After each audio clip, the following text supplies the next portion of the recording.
La salvación es de Jehová. La salvación es de Jehová. Jonás 2:9. Jonás aprendió este enunciado de buena teología en un extraño colegio. Lo aprendió en el vientre de la ballena, en los abismos de la tierra, cuando tenía unas algas enrolladas en su cabeza y suponía que las rejas del orbe terráqueo lo habían encerrado para siempre.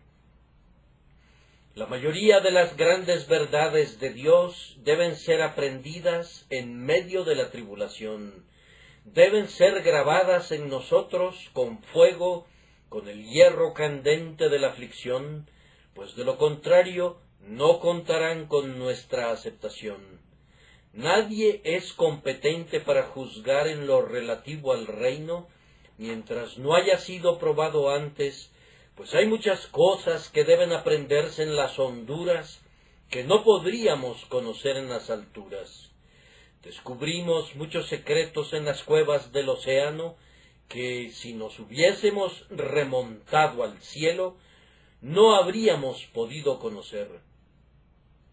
El predicador que cubre mejor las necesidades del pueblo de Dios es aquel que ha sufrido en carne propia esas necesidades. El que ha necesitado consuelo podrá consolar mejor al Israel de Dios. El que ha sentido su propia necesidad de salvación predica mejor sobre ese tema. Jonás, cuando fue liberado de su grave peligro, cuando por el mandato de Dios el pez abandonó obedientemente las grandes profundidades y entregó su carga en la costa, fue capaz de juzgar entonces, y este fue el resultado de su experiencia en medio de la aflicción: la salvación es de Jehová.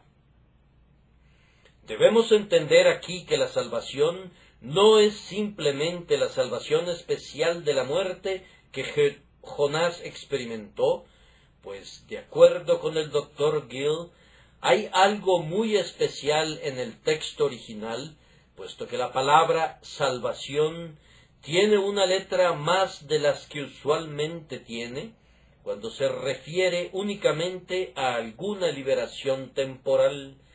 Por tanto, sólo la podemos entender aquí como refiriéndose a la grandiosa obra de la salvación del alma que permanece para siempre. Voy a tratar de exponer de la mejor manera posible que la salvación es de Jehová. Primero, me esforzaré por explicar la doctrina. Luego procuraré mostrarles cómo Dios nos ha protegido de cometer errores y nos ha acercado para conducirnos a creer en el Evangelio. Luego voy a reflexionar acerca de la influencia de esta verdad en los hombres y voy a concluir mostrándoles lo opuesto de esta doctrina. Puesto que toda verdad tiene su reverso, ésta también lo tiene. Entonces, para comenzar, primero explicaremos esta doctrina, la doctrina que la salvación es de Jehová o del Señor. Debemos entender que la obra entera por la cual los hombres son salvados de su estado natural de pecado y de ruina y son transportados al reino de Dios y hechos herederos de la felicidad eterna es de Dios y únicamente de Él. La salvación es de Jehová. Entonces, damos inicio comentando que el plan de salvación es enteramente de Dios. Ningún intelecto humano, ninguna inteligencia creada ayudaron a Dios en la planeación de la salvación. Él concibió el plan y Él también lo implementó. El plan de salvación fue trazado desde antes de la existencia de los ángeles, antes de que la estrella matutina proyectara su rayo iluminando las tinieblas, cuando todavía el éter incólume no había sido sacudido por las alas del serafín, cuando la solemnidad del silencio no había sido turbada por el canto del ángel, Dios ya había establecido el plan para salvar al hombre, pues sabía por anticipado que caería. Él no creó a los ángeles para asesorarse con ellos, no, lo hizo por sí mismo. Podríamos preguntar, ¿a quién pidió opinión para ser aconsejado cuando planeó la grandiosa arquitectura del templo de la misericordia? ¿A quién le pidió consejo cuando cavó los abismos del amor para que de ellos brotaran los manantiales de la salvación? ¿Quién le fortaleció las manos? Nadie. Él mismo lo hizo todo solo. De hecho, si los ángeles hubiesen existido, no habrían podido ayudar a Dios, pues puedo suponer muy bien que si se hubiese convocado un solemne cónclave de esos espíritus, y si Dios les hubiera comentado, el hombre se rebelará, yo declaro que lo castigaré, mi justicia, inflexible y severa, exige que lo haga. Sin embargo, me propongo tener misericordia. Si les hubiera preguntado a los escuadrones celestiales de seres poderosos, ¿cómo puedo lograr esto? ¿Cómo puede la justicia ver cumplidas sus demandas? ¿Y cómo puede reinar la misericordia?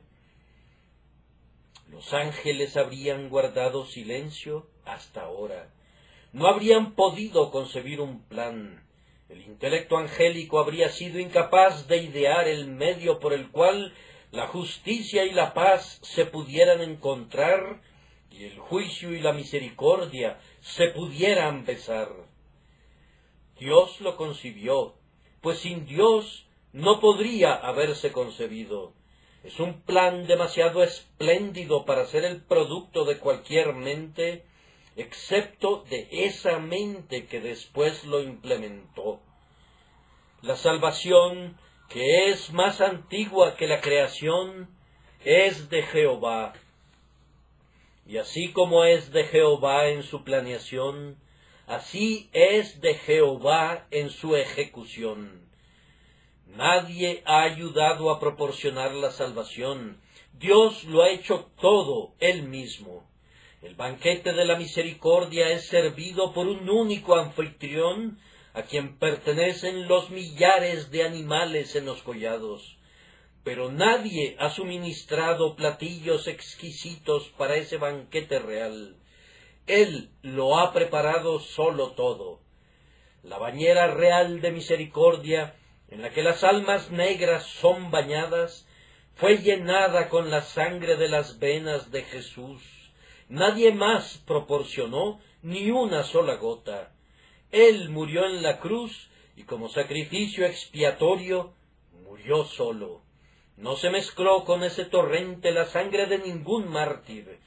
No entró en el río de la expiación la sangre de nobles confesores ni de héroes de la cruz. Fue llenado por las venas de Cristo y nadie más participó. Él lo ha hecho enteramente todo. La expiación es la obra de Jesús, sin ayuda de nadie más. En esa cruz veo al hombre que pisó él solo el lagar. En aquel huerto veo al conquistador solitario que vino a combatir sin ayuda, cuyo propio brazo trajo la salvación y cuya omnipotencia le sostuvo. La salvación es de Jehová en cuanto a sus provisiones. Jehová, Padre, Hijo y Espíritu, lo ha provisto todo. Hasta aquí todos estamos de acuerdo, pero ahora tendremos que debatir un poco. La salvación es de Jehová en su aplicación. No, comenta el arminiano, no lo es. La salvación es de Jehová en la medida que hace todo lo que puede hacer por el hombre. Pero hay algo que el hombre debe hacer, y si no lo hace, perecerá. Ese es el camino arminiano de la salvación. Ahora, la semana pasada, me acordé de la teoría arminiana de la salvación cuando estuve junto a esa famosa ventana del castillo de Carisbrooke, por la que el rey Carlos, de infeliz e impía memoria, intentó escapar. Leí en la guía de turistas que todo estaba preparado para su escape. Sus seguidores tenían dispuestos los medios al pie de la muralla que le permitirían huir a través del país, y en la costa tenían las naves listas que lo llevarían a otras tierras. De hecho, todo estaba planeado para su escape. Pero al rey le tocaba la tarea más importante. Sus amigos habían hecho todo lo que les correspondía. El rey tenía que hacer el resto. Pero lo que le correspondía hacer al rey fue precisamente el punto crítico de la batalla.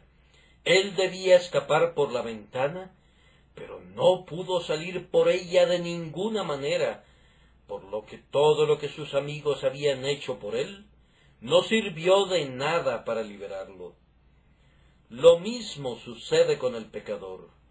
Si Dios ha dispuesto todos los medios de escape, pero sólo requiriera que saliera de su calabozo, permanecería allí por toda la eternidad. ¿Qué? ¿Acaso el pecador no está muerto en el pecado por naturaleza? Y si Dios requiriera que se reviva a sí mismo, para luego posteriormente que Él hiciera todo lo demás, entonces, de verdad, amigos míos, no estaríamos tan agradecidos con Dios como lo hubiéramos pensado. Pero si Dios requiriera tanto de nosotros y pudiéramos hacerlo, podríamos hacer también el resto sin su ayuda.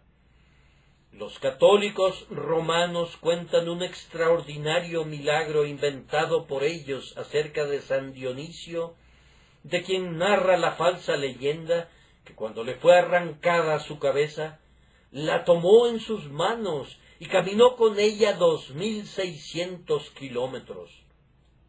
Acerca de lo cual dijo algún ingenioso: en cuanto a los 2600 kilómetros, eso no tiene ninguna importancia.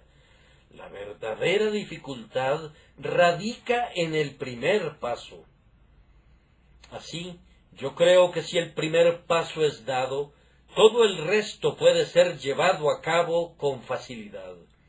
Y si Dios requiere del pecador, muerto en el pecado, que dé el primer paso, entonces estaría requiriendo precisamente eso que haría que la salvación fuera tan imposible bajo el Evangelio como siempre lo fue bajo la ley, viendo que el hombre es incapaz tanto de creer como de obedecer, y que no tiene ningún poder para venir a Cristo, como tampoco lo tiene para ir al cielo sin Cristo. El poder le debe ser dado por el Espíritu. Él está muerto en sus pecados. El Espíritu debe revivirlo. Está atado de pies y manos y encadenado por la transgresión. El Espíritu debe cortar sus ataduras y entonces podrá saltar a la libertad. Dios debe venir y arrancar las barras de hierro de sus bases, y entonces podrá escapar por la ventana y tener éxito en su salida posteriormente. Pero a menos que hagan por él la primera parte, perecerá tan ciertamente bajo el Evangelio como habría perecido bajo la ley. Yo dejaría de predicar si creyera que Dios, para la salvación, requiriera alguna cosa del hombre que él mismo no se hubiera comprometido a suministrar. Porque ¿cuántos de los peores individuos están con frecuencia pendientes de mis labios, hombres cuyas vidas se han vuelto tan horriblemente malas que el labio de la moralidad se rehusaría a hacer una descripción de su carácter?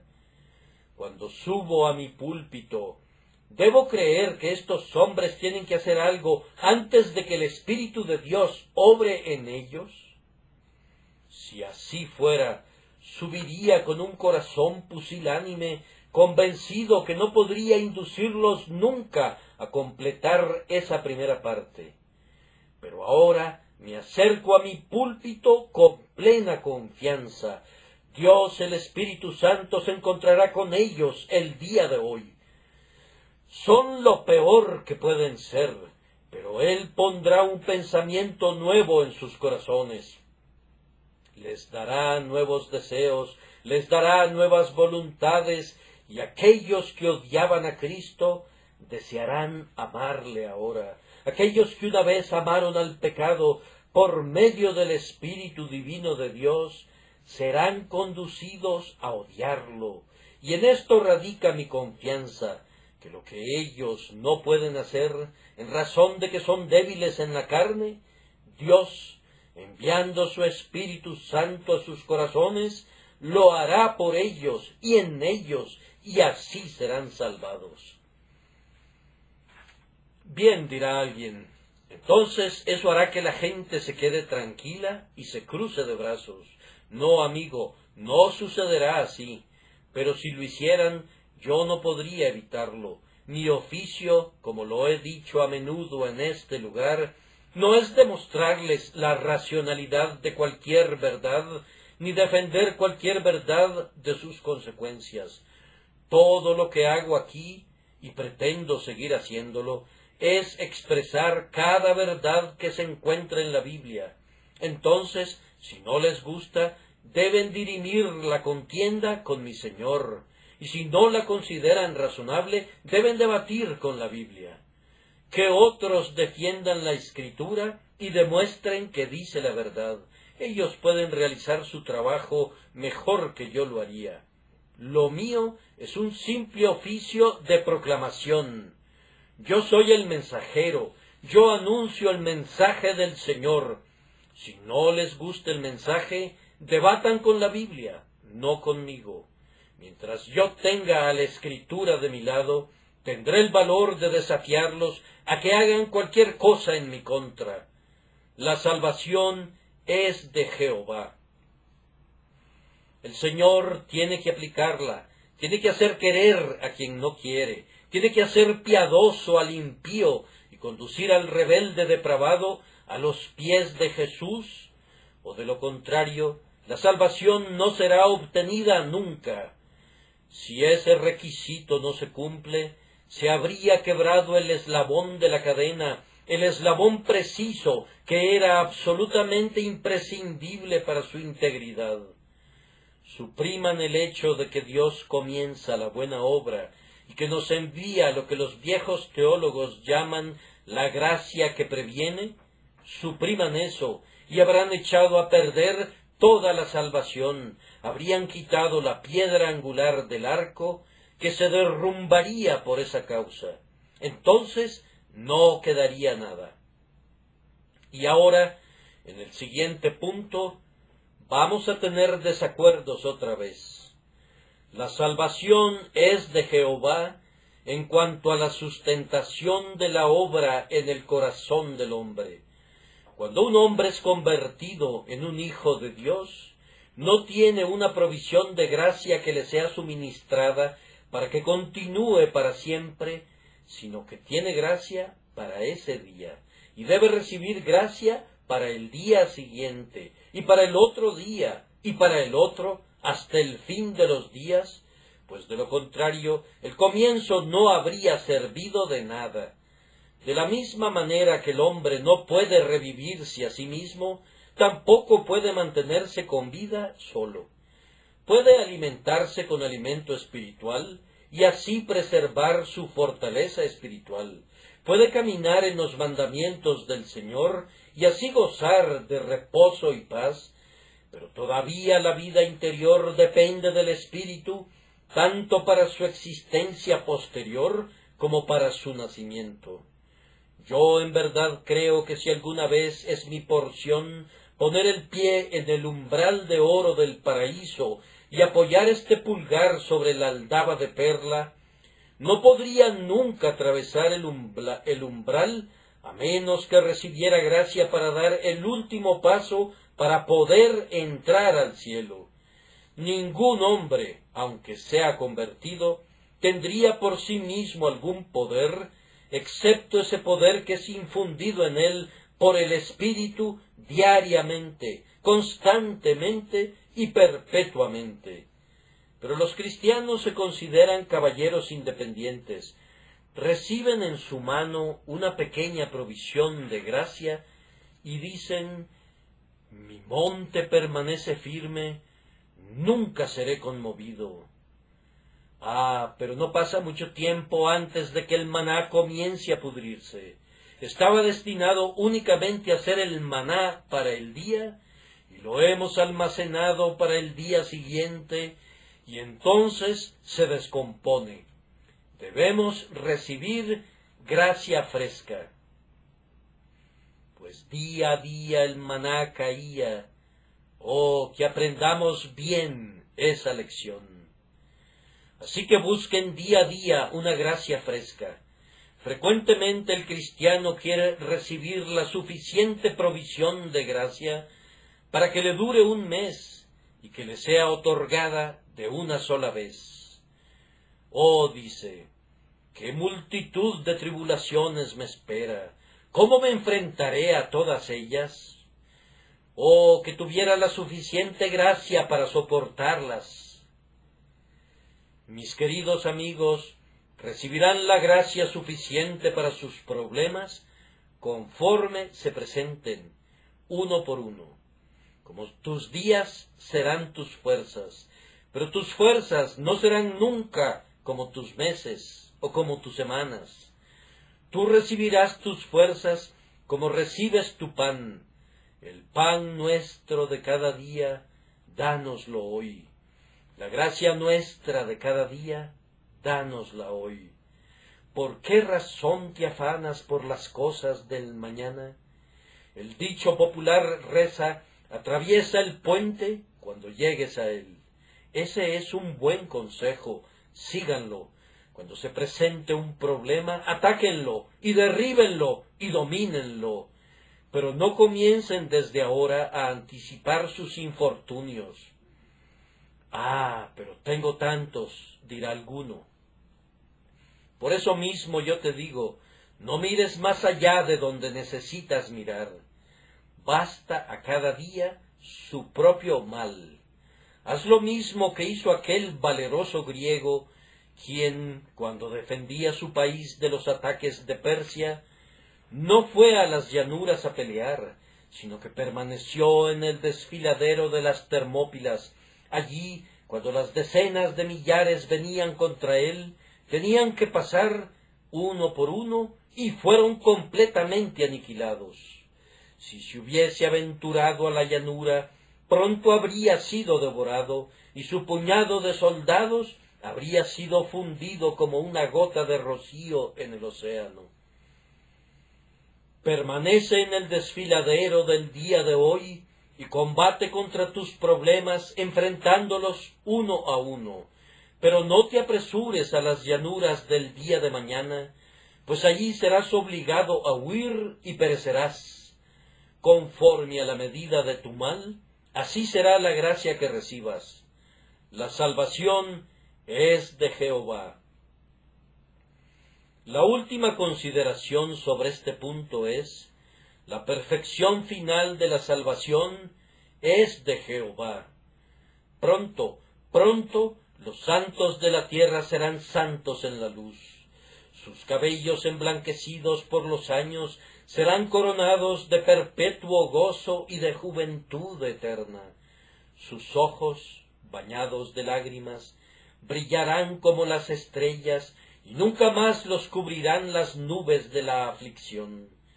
Sus corazones, temblorosos ahora, tendrán gozo y firmeza, y serán establecidos para siempre como pilares en el templo de Dios.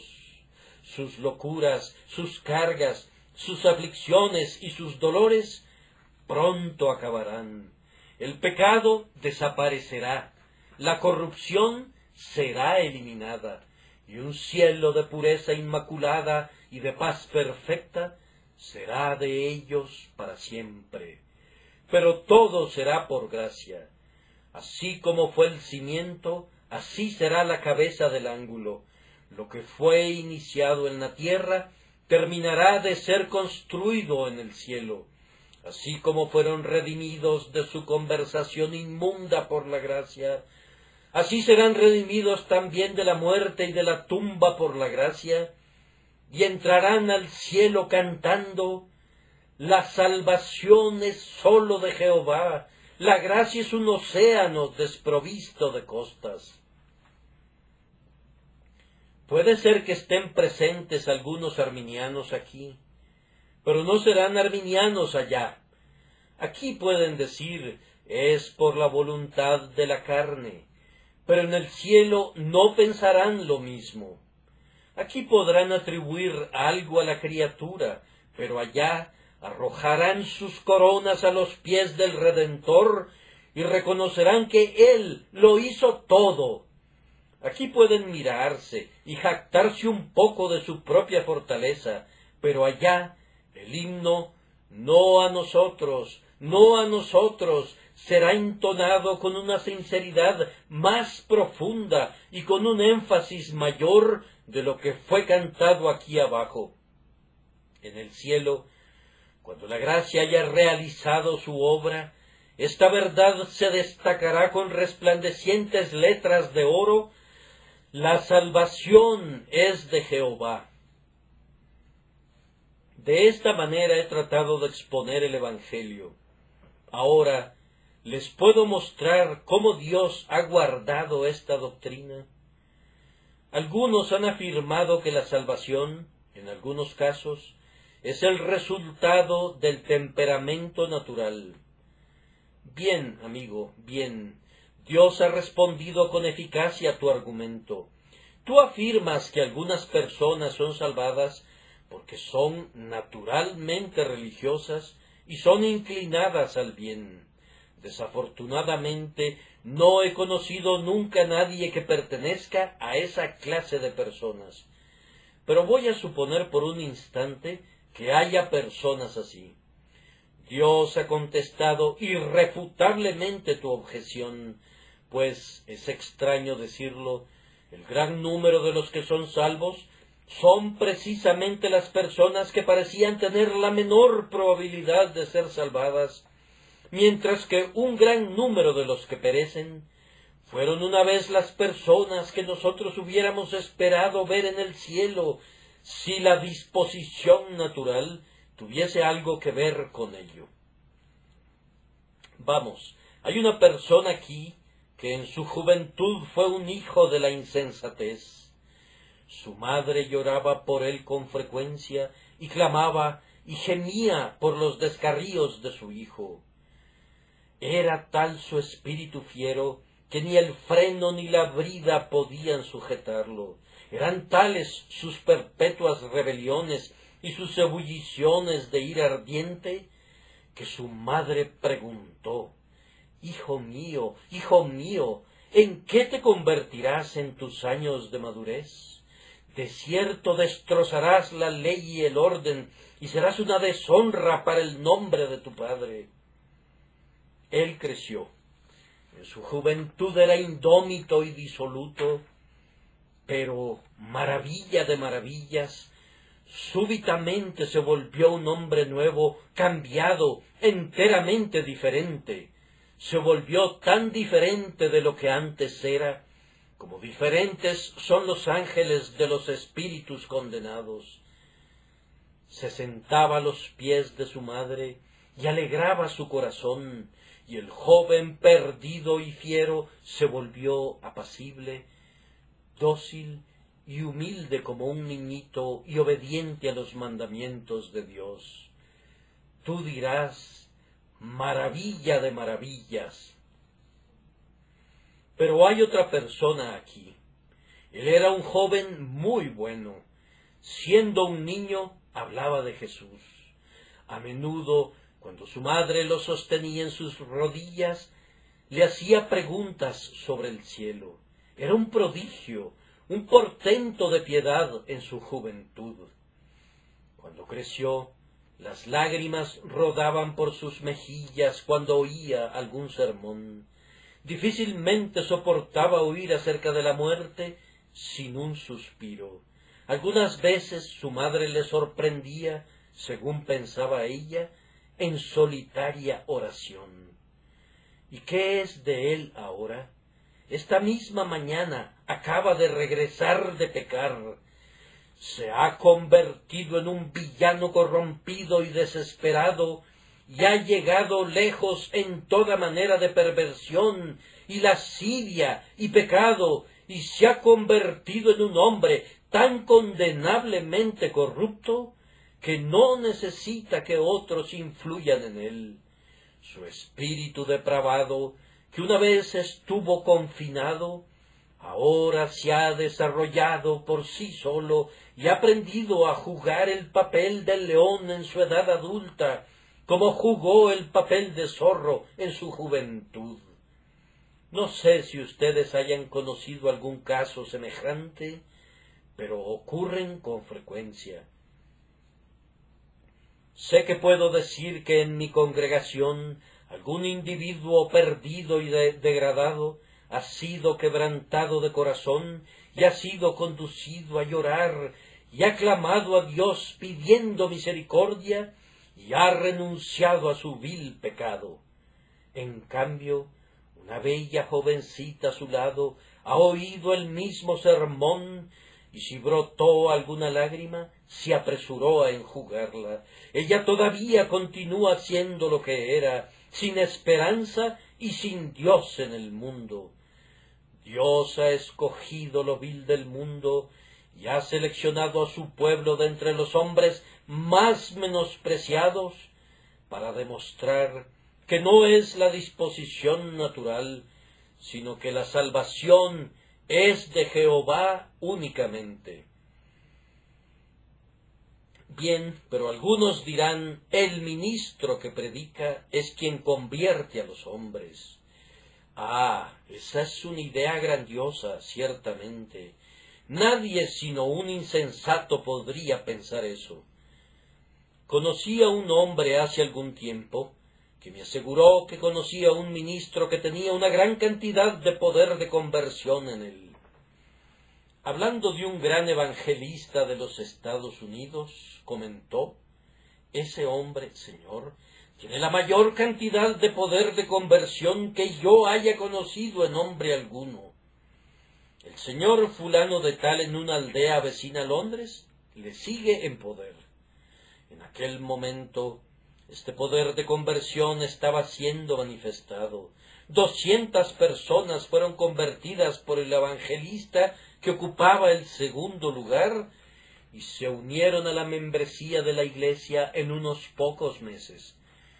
Yo fui a ese lugar un poco después y pregunté, ¿cómo van tus convertidos? Bien, respondió, no puedo comentar mucho acerca de ellos. ¿Cuántos de esos 200 individuos que recibiste hace un año permanecen firmes? Bien, respondió, me temo que no muchos. Hemos echado ya a 70 de ellos por borrachos. Sí, repliqué, eso pensé. Ese es el final del grandioso experimento del poder de conversión. Si yo pudiera convertirlos a todos ustedes, cualquiera podría revertir el proceso de su conversión. Lo que un hombre puede hacer, otro lo puede deshacer, sólo permanece lo hecho por Dios. No, hermanos míos, Dios ha tenido mucho cuidado de que no se diga nunca que la salvación es del hombre, pues usualmente Él bendice a quienes parecen menos calificados para ser útiles. Yo no espero ver tantas conversiones en este lugar como las que hubo el año pasado, cuando tenía menos oyentes. Me preguntarán, ¿por qué? Bien, el año pasado todo el mundo me maltrataba. Mencionar mi nombre era mencionar el nombre del bufón más abominable que haya vivido. La simple mención del nombre atraía juramentos y maldiciones. Para muchos era un nombre despreciable, pateado por las calles como un balón de fútbol. Pero luego Dios me dio cientos de almas que se sumaron a mi iglesia, y en un año fue mi delicia ver personalmente no menos de 1000 personas convertidas para entonces. No espero eso ahora. Mi nombre es estimado de alguna manera ahora, y los grandes de la tierra no consideran una deshonra sentarse a mis pies. Pero esto me lleva a temer, no sea que mi Dios me abandone ahora que el mundo me estima. Yo preferiría ser despreciado y calumniado a cualquier otra cosa. Estaría dispuesto a dejar esta asamblea que ustedes consideran muy grande y excelente, si mediante esa pérdida pudiera ganar una mayor bendición. Lo vil del mundo y lo menospreciado escogió Dios, y por eso creo que entre más estimado sea, peor será mi posición, y mucho menor será mi esperanza de que Dios me bendiga. Él ha puesto su tesoro en vasos de barro, para que la excelencia del poder sea de Dios y no de nosotros. Un pobre ministro comenzó a predicar una vez, y todo el mundo habló mal de él, pero Dios le bendijo. Gradualmente cambiaron y lo halagaron. Él era un gran hombre, ¡qué maravilla! Pero Dios le dejó. A menudo ha sucedido lo mismo. Nosotros debemos recordar en todos los tiempos de popularidad que aquel crucifícale, crucifícale, le sigue de cerca los talones al hosana, y que la multitud de hoy, si la tratamos con fidelidad, se puede convertir en un simple puñado el día de mañana, pues a los hombres no les gusta que les hablen claro. Debemos aprender a ser despreciados, condenados, difamados, y entonces aprenderemos a ser hechos útiles por Dios. A menudo he caído de rodillas con un sudor hirviente brotando de mi rostro, bajo el peso de una reciente calumnia lanzada contra mí. En una agonía de dolor, mi corazón ha estado a punto del quebranto, hasta que por fin he aprendido el arte de soportarlo todo y de no preocuparme de nada. Y ahora mi dolor corre en otra línea, es precisamente en la dirección opuesta. Temo que Dios me abandone para demostrar que Él es el autor de la salvación, que no se encuentra en el predicador, que no está en la multitud, que no se debe a la atención que yo pueda atraer, sino en Dios y sólo en Dios. Esto puedo decir de todo corazón. Si ser convertido en el lodazal de las calles otra vez, si ser el hazmerreír de los insensatos y ser la canción del borracho, me permitiera una vez más ser de mayor servicio a mi Señor y útil a su causa, prefiero eso a las muchedumbres o a todo el aplauso que el hombre pueda brindarme. Oren por mí, queridos amigos, oren por mí, que Dios me utilice todavía como un instrumento de salvación de almas, pues tengo miedo que diga, no ayudaré a ese hombre, para que el mundo no diga que él lo ha hecho, pues la salvación es de Jehová, y así debe ser hasta el fin del mundo. Y ahora, ¿cuál debe ser la influencia de esta doctrina sobre los hombres? Bien, primero, para los pecadores, esta doctrina es un gran ariete contra su orgullo. Les daré un ejemplo. El pecador en su estado natural me recuerda a un hombre que posee un castillo fuerte y casi inexpugnable, al cual ha huido. Cuenta con un foso exterior, hay un segundo foso, cuenta con murallas muy altas y luego, después, hay un escondite en una torre al cual entrará el pecador. Ahora, el primer foso que rodea el lugar de confianza del pecador está constituido por sus buenas obras. Ah, dice, soy tan bueno como mi vecino, siempre he pagado 20 centavos en efectivo, no soy ningún pecador, diezmo la menta y el comino, soy en verdad un buen caballero respetable. Bien, cuando Dios viene a obrar en él para salvarle, envía su ejército que cruza el primer foso, y cuando lo atraviesan gritan: la salvación es de Jehová, y el foso se seca. Pues si la salvación es de Jehová, ¿cómo podría ser por buenas obras? Pero cuando eso sucede, tiene una segunda trinchera: las ceremonias. Bien, dice, no confiaré en mis buenas obras, pero he sido bautizado y he sido confirmado. ¿Acaso no tomo el sacramento? Esa será mi confianza. Sobre el foso, y los soldados cruzan el foso otra vez, gritando: la salvación es de Jehová. El segundo foso queda seco, ya no sirve para nada. Ahora se acercan a la primera muralla. El pecador, mirando desde arriba, dice: yo me puedo arrepentir, puedo creer cuando quiera, me voy a salvar a mí mismo arrepintiéndome y creyendo. Los soldados de Dios suben, ese grandioso ejército de la convicción, y derrumban esta muralla que cae al suelo y gritan: la salvación es de Jehová. Tu fe y tu arrepentimiento te tienen que ser dados, pues de lo contrario ni creerás ni te arrepentirás del pecado. Y ahora el castillo es tomado, todas las esperanzas del hombre son eliminadas, siente que la salvación no es de él, el castillo del yo ha sido tomado, y el gran estandarte sobre el que está escrito: la salvación es de Jehová, es desplegado sobre las almenas. ¿Pero acaso la batalla terminó? Oh, no, el pecador se ha retirado a su torre en el centro del castillo, y ahora cambia sus tácticas. Yo no puedo salvarme a mí mismo, dice, por lo tanto, voy a perder la esperanza. No hay salvación para mí. Ahora este segundo baluarte es tan difícil de tomar como el primero, pues el pecador se detiene y dice: no puedo ser salvado, voy a perecer.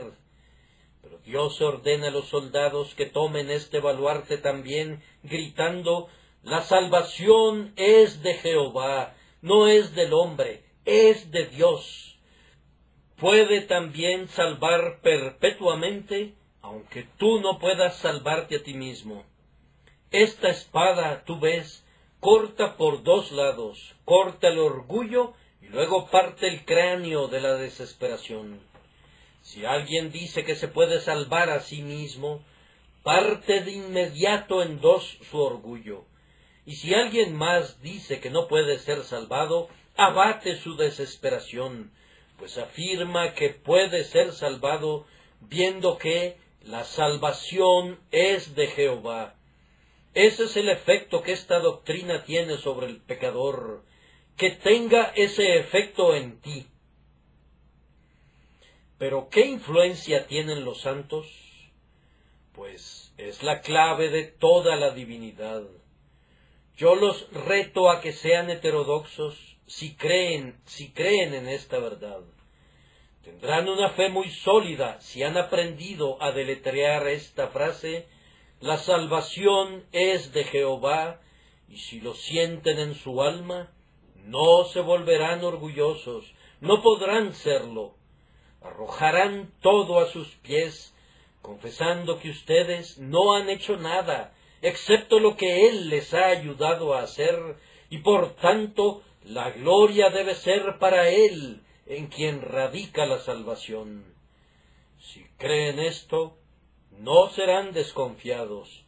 Dirán: mi salvación no depende de mi fe, sino de Jehová.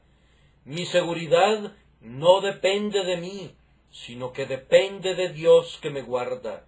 Ser llevado al cielo no descansa en mis propias manos, sino en las manos de Dios. Cuando prevalezcan las dudas y temores, cruzarán sus brazos, mirarán arriba y dirán: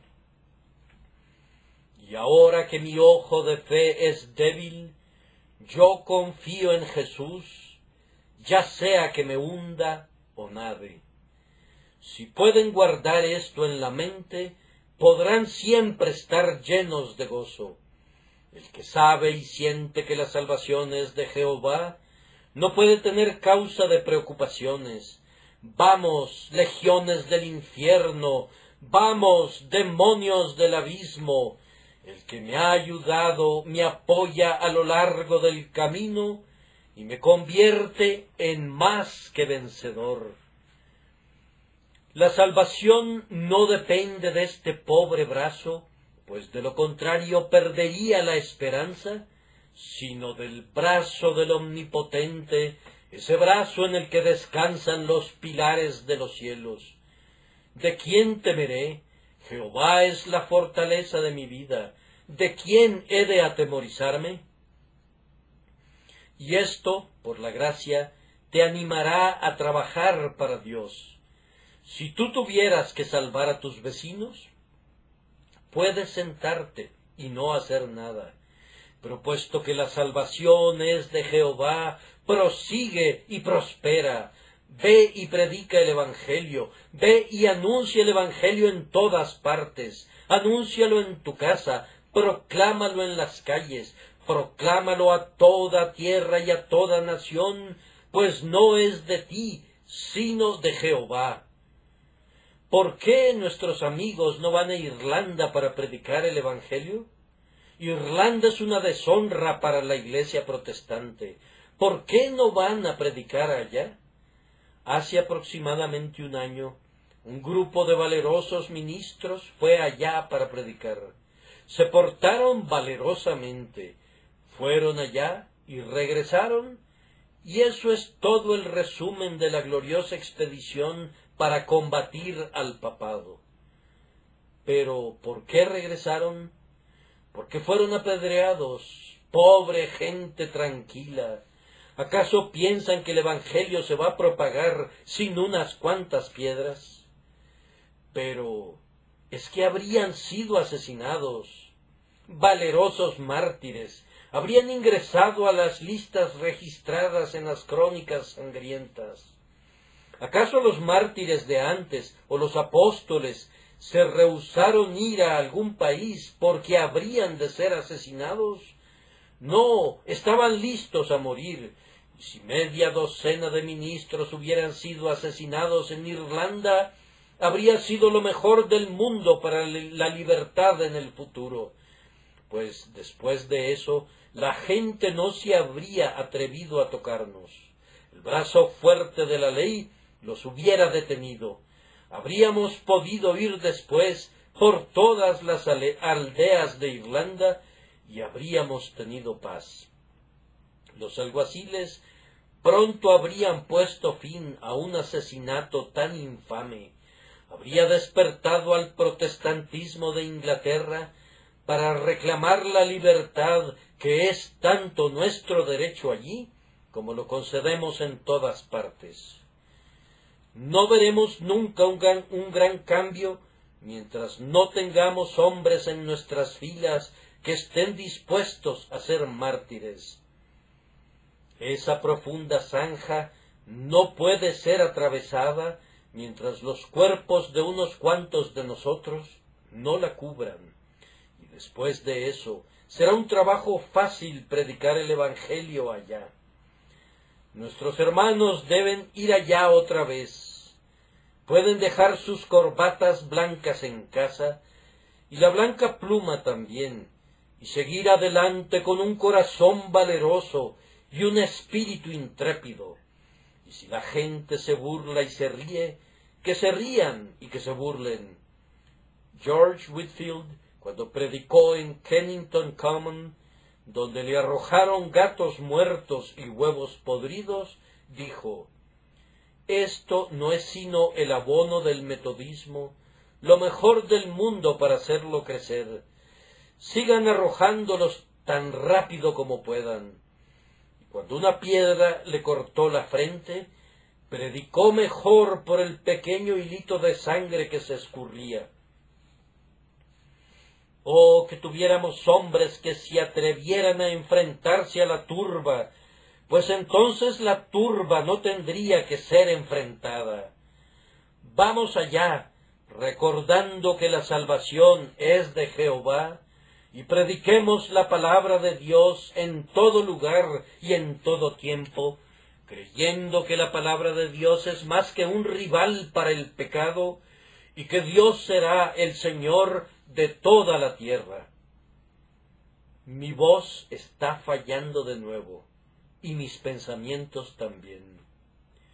Estaba muy cansado esta mañana antes de venir a este púlpito, y me siento cansado ahora. Algunas veces estoy lleno de gozo y alegría, y me siento en el púlpito como si pudiera predicar sin término. Otras veces me siento contento de terminar. Sin embargo, con un texto como este me habría gustado terminar con todo el poder que el labio mortal pudiera acopiar. Oh, hacer saber a los hombres esto, que su salvación es de Dios. Blasfemo, no blasfemes contra quien sostiene en su mano tu aliento. Despreciador, no desprecies al que puede salvarte o destruirte. Y tú, hipócrita, no busques engañar a aquel de quien proviene la salvación, y que por tanto sabe muy bien si tu salvación ha venido de él. Y ahora, en conclusión, sólo déjenme decirles qué es lo opuesto a esta verdad. La salvación es de Dios. Entonces, la condenación es del hombre. Si cualquiera de ustedes es condenado, no podrá echarle la culpa a nadie, excepto a ustedes mismos. Si cualquiera de ustedes perece, la culpa no estará a las puertas de Dios. Si ustedes se pierden y son arrojados fuera, tendrán que asumir toda la culpa y todas las torturas de conciencia. Permanecerán por siempre en la perdición, reflexionando: me he destruido a mí mismo, he cometido el suicidio de mi alma, he sido mi propio destructor, no puedo culpar a Dios. Recuerda, si eres salvo, debes ser salvado únicamente por Dios, y si te pierdes, tú mismo te has perdido. Volveos, volveos de vuestros malos caminos. ¿Por qué moriréis, oh casa de Israel? Con mi última frase balbuciante, les pido que hagan una pausa y piensen. Ah, mis amigos, es una cosa terrible predicar a una multitud como ustedes. Pero el otro domingo, cuando bajaba las escaleras, se me vino a la mente una frase memorable dicha por una persona que estaba aquí. Dijo: hay 8,000 personas esta mañana que no tendrán excusa en el día del juicio. Quisiera predicar de tal manera que siempre se pudiera decir esto. Y si no puedo hacerlo, oh, que Dios tenga misericordia de mí por amor de su nombre. Pero ahora recuerden, ustedes tienen almas. Esas almas serán condenadas o salvadas. ¿Cuál de esos destinos será? Sus almas serán condenadas para siempre, a menos que Dios las salve, a menos que Cristo tenga misericordia de ustedes. No hay esperanza para ustedes. Pónganse de rodillas, clamen a Dios pidiendo misericordia. Ahora eleven su corazón en oración a Dios.